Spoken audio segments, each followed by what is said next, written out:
L'édito politique avec Le Figaro. Bonjour Alexis Brézet. Bonjour Dimitri, bonjour à tous. Alors finalement, les députés membres de la commission d'enquête sur l'audiovisuel public ont autorisé la publication du rapport de Charles Aloncle, qui était notre invité tout à l'heure à 7h10. Vous leur dites bravo Alexis ? Je dis encore heureux Dimitri, mais c'est la moindre des choses.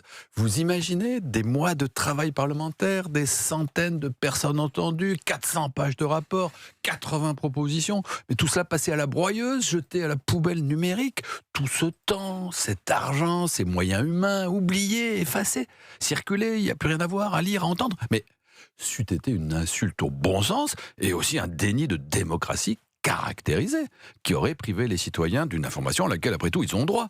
Les Français y auraient vu, à juste titre, une volonté d'étouffer les vérités qui fâchent, l'ultime manœuvre d'une petite caste dérangée dans ses habitudes et soucieuse avant tout de se protéger.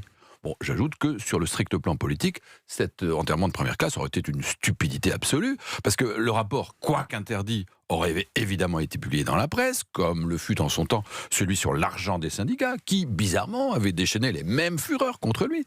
Parce qu'interdit, il aurait suscité encore plus d'intérêt, encore plus de commentaires, et Charles Aloncle, qui est déjà le vainqueur politique de toute cette affaire, aurait pu, de surcroît, se draper dans la toge du martyr. Bon, une courte majorité de députés, principalement RN et de droite, ont fait en sorte qu'il en aille autrement, tant mieux. Reconnaissez tout de même que Charles Aloncle ne s'est pas donné beaucoup de mal pour créer le consensus autour de son texte. Mais de quoi parle-t-on, Dimitri ?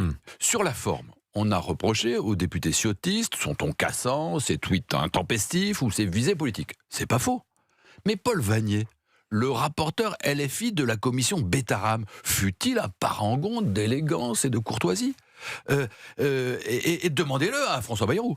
Et Aurélien Saint-Toul, autre LFI, rapporteur de la commission sur la TNT, qui peut prétendre qu'il n'avait pas de parti pris politique ? Pourtant, leur rapport, l'un comme à l'autre, furent votés sans drame. Il y a mieux. Au Sénat, le paisible, le courtois, le pondéré Philippe Bas, qui fut rapporteur, on s'en souvient, de la commission sur l'affaire Benalla. Même lui s'est vu reprocher de céder au démon de la publicité personnelle. C'est la loi du genre. Les rapporteurs des commissions d'enquête ne sont pas là pour se faire des amis. Et quant au fond, on nous dit « Oui, mais Charles Aloncle a multiplié les provocations, ses propositions sont inacceptables pour une majorité des membres de la commission. » Ben oui, par définition, puisqu'on a désigné le rapporteur au sein d'une minorité. Si la Constitution a été modifiée en 2008 pour donner aux groupes d'opposition ou aux groupes minoritaires ce qu'on appelle un droit de tirage sur les commissions d'enquête, c'est pour qu'ils puissent participer au contrôle de l'exécutif en tant qu'opposants, pas pour qu'ils adoptent le point de vue de la majorité. Mais ces propositions, vous pensez qu'elles peuvent entrer rapidement en application, Alexis ? Bon, un rapport n'oblige à rien, c'est une simple contribution au débat.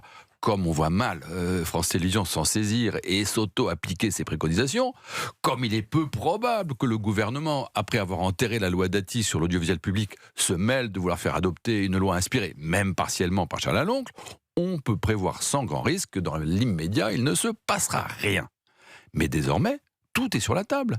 Les propositions qu'on connaît, fusionner France 2 et France 5, France Info et France 24, revoir la procédure de nomination des dirigeants de l'audiovisuel public, limiter les rapports incestueux avec les sociétés de production extérieure, et puis les propositions qu'on va découvrir. Les candidats à l'élection présidentielle vont donc pouvoir s'en saisir et en débattre en toute clarté pour les soutenir ou pour les combattre devant l'opinion. C'est un peu basique peut-être, mais ça s'appelle la démocratie. L'édito politique sur Europe 1. Merci beaucoup Alexis Brézet.